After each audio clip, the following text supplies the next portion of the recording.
you. It must be 5 o'clock Eastern Standard Time on this beautiful Friday, the 19th of March, because it's time for another edition of Hardison'S Tips. I'm your host, Brandon Hardison. We do this for all of our brothers and sisters that are in the sales vertical, whether you have key account, major account, up and down the street, retail, or automotive sales. So you're trying to get dressed to end the week. So let's get to it. Today, I would like to talk about how to ask powerful sales questions. Everybody who wants to be a great at sales needs, we have to master one skill. That's the art of listening. The better you become at listening, the more you're going to sell. And the better you get at asking sales questions, the better you get at listening. But don't be a passive listener whom the prospect uses like a psychiatrist, babbling all over what he or she can't get off their chest. Great salespeople actively direct the course of a conversation by asking astute, straightforward questions. This sounds great in theory, you may see, but trying to put it into practice is a different animal, and you'll see how it is. Prospects quickly become uncooperative, antagonistic, or flat out tell you that they just don't want to answer your questions. So, why do these prospects have to make your job so difficult? Why do they put up their defenses just because you're asking them a couple of qualifying questions? I got good news for you. It's not your process that sucks, it's your questioning technique that needs some adjustment. Now, fortunately, you can practice and hone in on these skills, but how not to answer question in sales is what I want to talk about.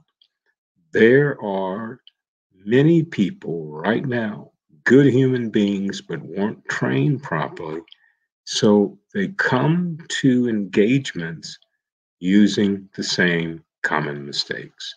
I see sales reps commit when asking qualifying questions.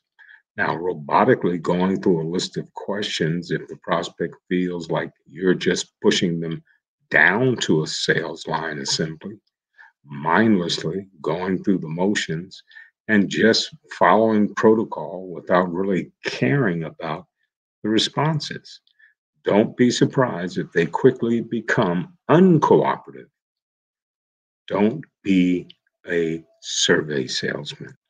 In other words, buyers don't care how much you know until they know how much you care. And how do we do it as professional salespeople? The weight of our questions. Are your questions thought provoking, where people can analyze, speculate, and really dig deep about the question that you just asked?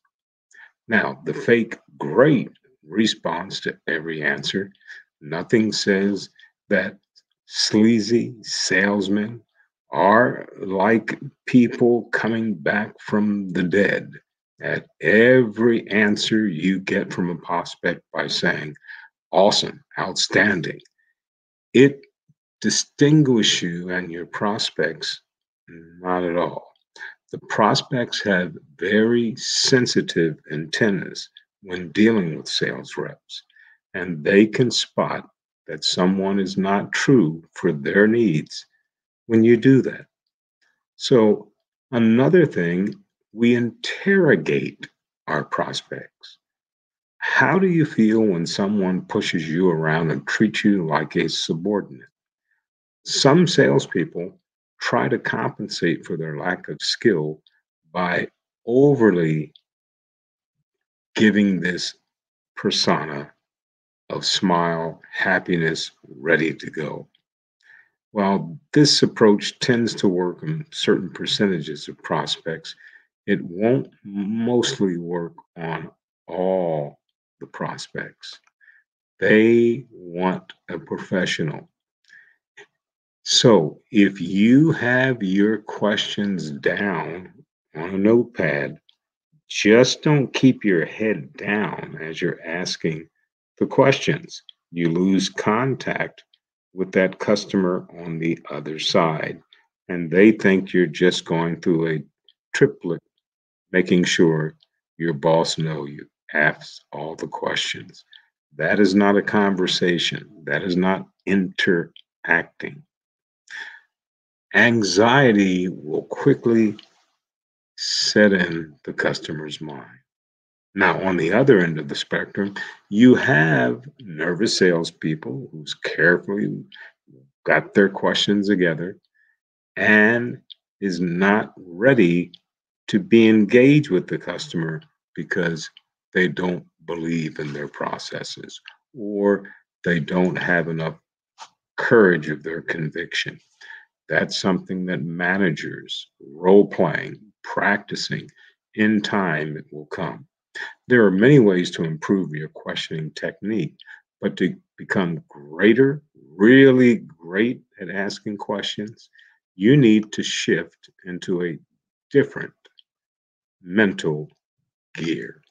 Now, what do I mean by shifting into a mental gear? I'll go back to what I said earlier. Buyers don't care how much you know until they know how much you care.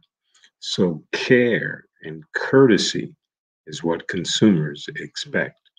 When you bring a genuine sense of courtesy, a real interest for the table, and truly care about providing value to the guest, it will affect the way you're leading the conversation with your questions.